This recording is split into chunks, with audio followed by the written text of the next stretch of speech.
Hello and welcome viewers, you're watching this special presentation of Sansad TV with your host Kriti Mishra. Today we have a very special guest in Sansad TV studios in Parliament of India. Despite growing up in one of the most remote and underdeveloped regions of the country, he has embraced the opportunities life offered him, and today he is widely recognized as the voice of Northeast and our country, both within the government of India and in the public eye. He has been a passionate advocate of greater integration of the Northeast with the national mainstream and has held various important portfolios in Prime Minister Modi's government.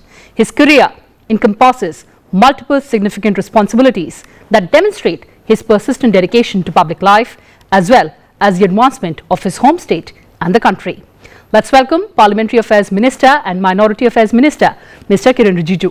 So welcome to Sansad TV and thank you so much for joining us in Sansad TV studio. Sir, I was going through your profile and I read that you were interested in public life since very early days of your life. Your life is a perfect example, it's a riveting example of tenacity, commitment and leadership. Tell us more about your early days.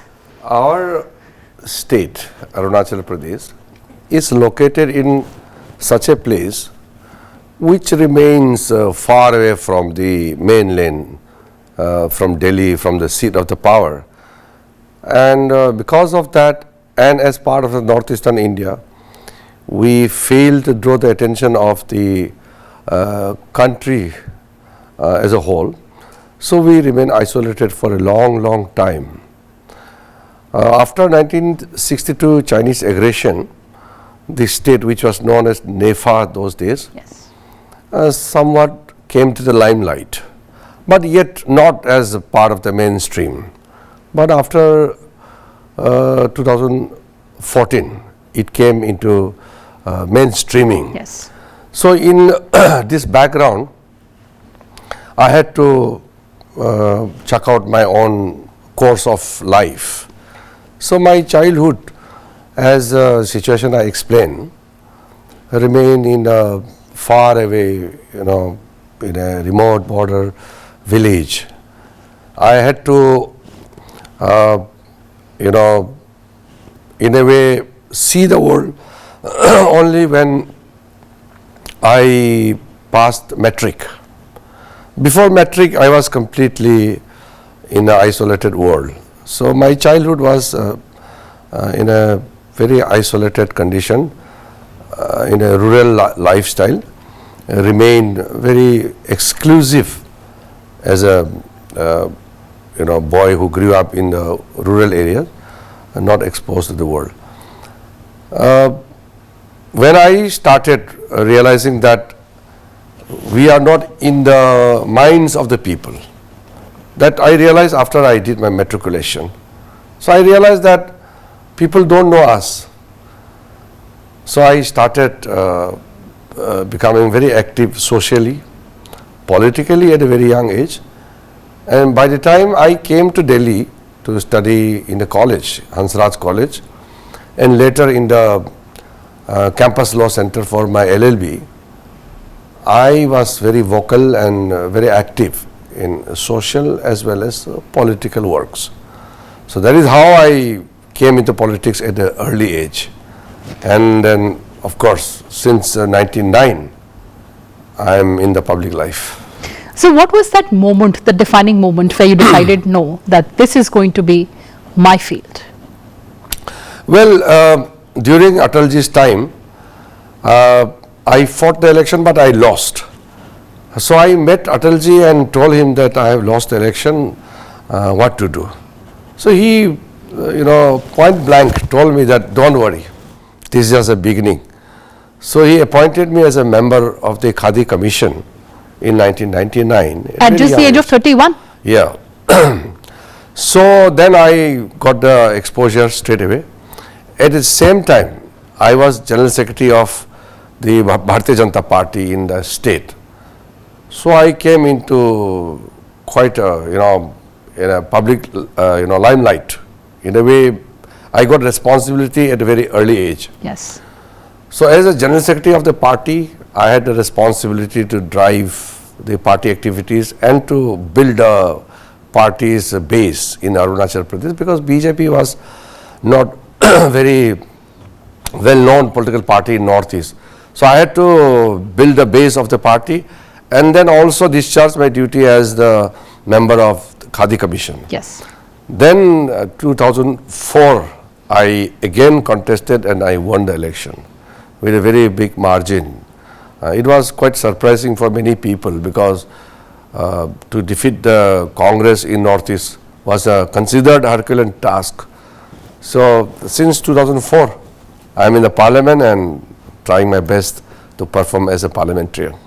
So 2004, perhaps it was the 14th Lok Sabha election, Yes. sir? Yes, 14. It was your parliamentary debut. Yeah. Tell us about that moment when you first entered the parliament, and of course today you're the Parliamentary Affairs Minister. See, when I became a member of parliament at the age of 34 in the Lok Sabha, my leader was L.K. Advaniji. He was the leader of opposition and leader of our party in the house. And he told me that, Kiren, you speak well and you are quite eloquent and a good orator. So try to take part in most of the debates and discussions. And honestly telling you, at a very early time only, I was just 6-7 months in the Parliament House. My activeness actually helped me to come to the fore. So I was asked by the party to speak on various important bills. And when the tribal rights in the forest area bill came, I was asked by the party to lead the debate. So as a principal opposition party, to lead the debate is a substantial thing. You know, you can speak for hours, you know, you can really take long time. Otherwise, as a young MP, you get to speak for 5 minutes, 2 minutes. So you really can't justify things because in a short span of time, you have to throw all the points fast, you know, because you don't have time. But when I was asked by the party to lead the debate, I really got the opportunity to really showcase my understanding and my talents, whatever experience I had.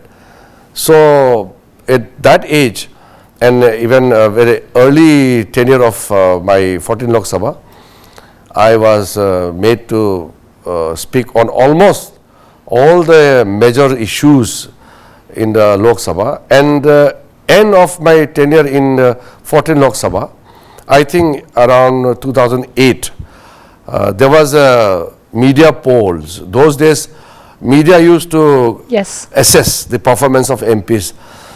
Now, I don't see such activities carried out by the media. So the media polled me as a best young member of parliament. Yes. That was a huge compliment. So that encouraged me a lot. So then slowly I also acquired experiences, and then I've been working in various capacities. Sir, I was also going through the parliamentary records, and what I found out was that you were extremely active in the parliamentary committee meetings. Yes. How do you see the importance of the parliamentary committee meetings? See, many people may not know. Of course, members of parliament will understand it well, but common people may not understand. Yes. Parliamentary committees are extremely critical committees because everything cannot be discussed in the parliament, because parliament is a house of so many members, 543 in the Lok Sabha. So it has a limited scope for the members to discuss, and moreover you have to take on so many subjects one after another. So the actually threadbare discussion, all the scrutinies and the preparations are done in the parliamentary committees. So those sincere MPs, they take parliamentary committees very, very seriously. Honestly telling you, some MPs do not take very active part in the parliamentary committees. Some of the MPs also do not participate much because parliamentary committees travel around the country and they hold meeting in different locations. But majority of the members take very serious note of all the proceedings in the parliamentary committees, because that is the forum where you scrutinize the bills and the issues, and you summon everybody, anybody, except the minister. The parliamentary committees can summon all the top senior officers and even the other personalities also. Very interesting. So I used to be very active in the parliamentary committees too. Well, absolutely, sir. And of course, focusing on another facet of your life before I talk about your current responsibilities, you're a sports enthusiast. Football, cricket. I still remember the Fit India movement, of course. Yes. What drives you so passionately towards sports? Well, to be honest, in our country, we have a tradition of sports, Yes. but we don't have sports culture. Sports is treated as only for the sports persons, and people engage only in emotional fashion, like when India participates in Olympics or wins the gold medal and all, then only people engage. Normally people are not very much into except cricket. Now, cricket is a colonial game which has gained popularity in India. Other than cricket, no other sports could really galvanize the nation, except in few occasions in hockey or like badminton or boxing, few of the sporting disciplines where India has won medals in the Olympics. So from having a sports tradition to create a sports culture was a big task. Yes. So when the Honorable Prime Minister assigned me the Ministry of Youth Affairs and Sports in 2019, I truly enjoyed my tenure during this holding of the Ministry of Youth Affairs and Sports. So first of all, I wanted to get along with all the stakeholders. So the players, all the athletes, and all the technical people there, from the coaches to all the people associated with the sports person, training. And then the stakeholders, the promoters, the people who are behind the scene, the sports science is a big thing. And then generate interest among the common people. I used to tell people that if you want to promote sports, not only clapping is enough, you have to watch, you have to involve yourself. If you view the games in the TV, the viewership brings all commercial benefits. Then only the sports persons can be supported. Wherever there is money, sports will flourish. The games will flourish automatically. So to get the people involved in the sports and to encourage them, come to the stadium, clap, support, cheer, and then we started the Cheer India campaign. Yes. So at the same time, parallelly, Prime Minister also told me that make the society fit. So this Fit India movement idea came, and so parallelly, one side we launched Khelo India, on the other side we started the Fit India movement. So Khelo India for the professional sports person, and for leisurely people also can play some sports at some point of time. On the other hand, the society has to be fit. If people of our country are fit, nation will be fit. Unfit That's people true. cannot make a country prosperous. So the Fit India movement and the Khelo India really went like two railway tracks, moving side by side together. That is how we galvanized India into becoming a sporting power. We are not yet the superpower, but we are recognized as a sports powerhouse now. And the Olympics is coming. 2024 Paris Olympics, we are expecting good medals there, but the long-term target is already laid. So the target will be achieved. The foundation is already laid. Prime Minister has given so much of support and encouragement to the sports persons. So my tenure as the Minister for Youth Affairs and Sports was very memorable, and the entire youth of the country could be mobilized in various forms. I think the agenda which Prime Minister has set will be fulfilled now, because a strong sporting foundation is already there. Absolutely, sir. Sports is our arena now. But talking about your current responsibilities, sir, the first session of the 18th Lok Sabha would commence from 24th of June. Sir, this is going to be your first term as Parliamentary Affairs Minister. Of course, you've had long parliamentary career. What are your priorities, and how do you plan to get all sides on board so that we see constructive debate and discussion?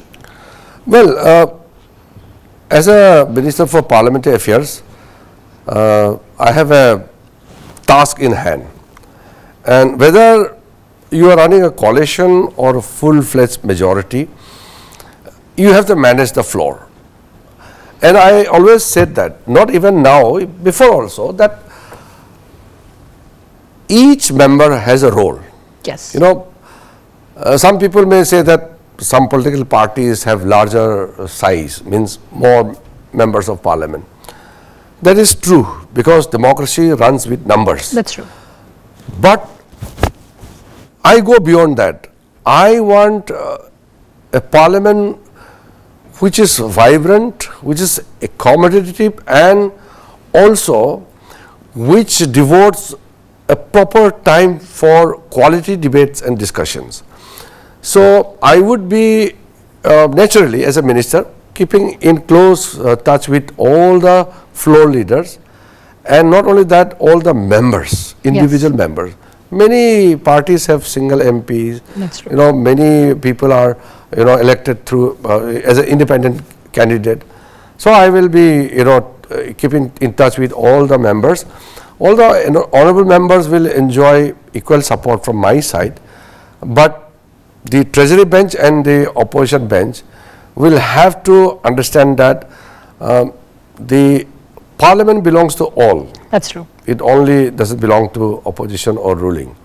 So when we are talking about Indian parliament, we have a rich, glorious history. Our tradition as a parliamentary democracy is acclaimed worldwide. People, wherever we go, they appreciate Indian parliamentary system. So we have to maintain these great traditions. We have to learn from the other great parliamentarians in the past. So this tradition we have. So carrying forward the legacy, what we have, we can definitely create a better environment. But when there are some kind of deems, some ruckus are created, it does happen in parliamentary democracy. Yes. But there has to be some kind of Lakshman Rekha, you know, which nobody should cross. So my, you know, utmost sincere appeal to all the members, both ruling and opposition, is to regulate own parties through the parliamentary rules and regulations. You know, there are procedural aspects, there are ethical aspects, both. Procedural aspects are laid down by the rule books and the conventions and the tradition.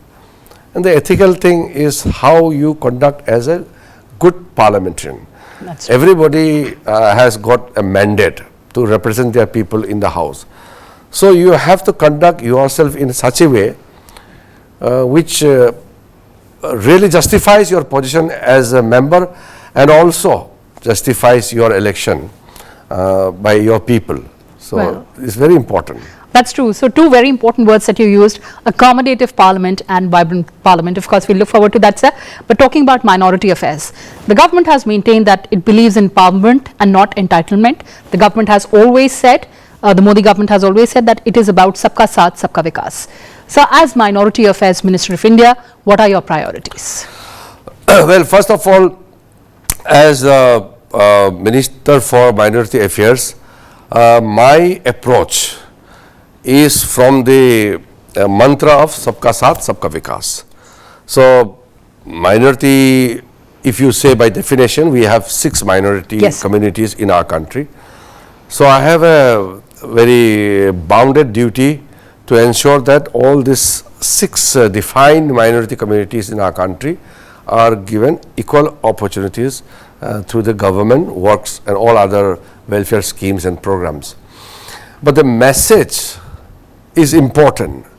As a government which has the mantra of Sabka Saath, Sabka Vikas, nobody will be left out. The outreach programs of Modi government has transformed the life of so many people, but people will have to appreciate that. When I took over as the Minister for Minority Affairs, I told the officers and the other team members that we need to ensure that all the good works are not only brought closer to the people, but it should be made known throughout the country that such efforts are being made and resulting in transformation of the lives of millions of people. So this is very important. Communication is very important. Right. Miscommunication can lead to many unnecessary misunderstandings. That's which true. creates fissures and divisions in the society. In that society. India is a very diverse country. That's true. So when we are talking about taking along everybody, which means that we have to win the heart of everyone.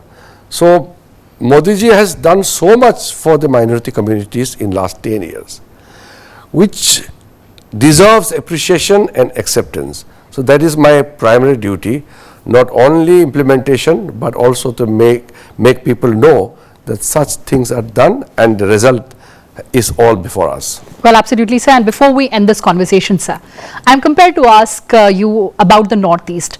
You're one of the biggest champions about the issues of the Northeast. What has changed for the Northeast from look East to act East now?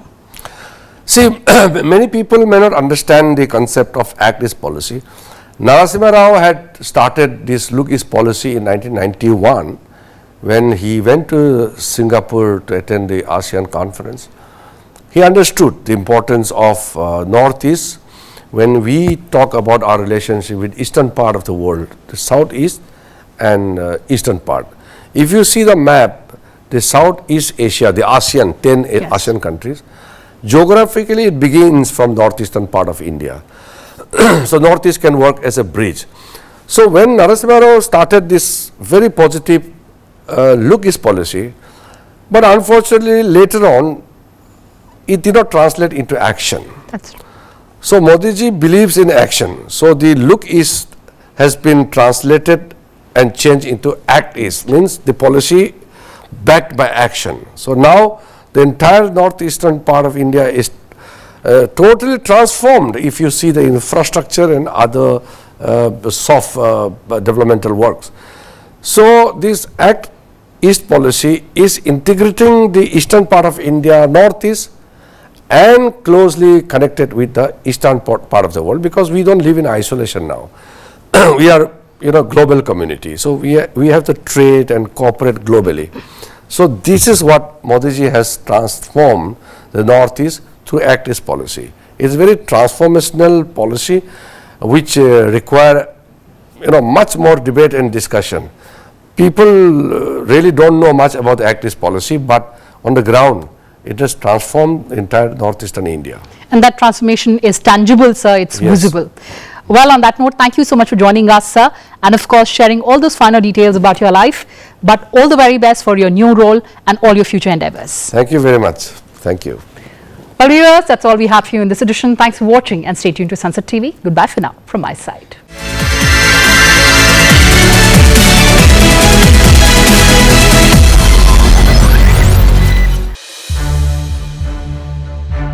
To watch more programs of Sansad TV, subscribe to our YouTube channel and don't forget to like and share them.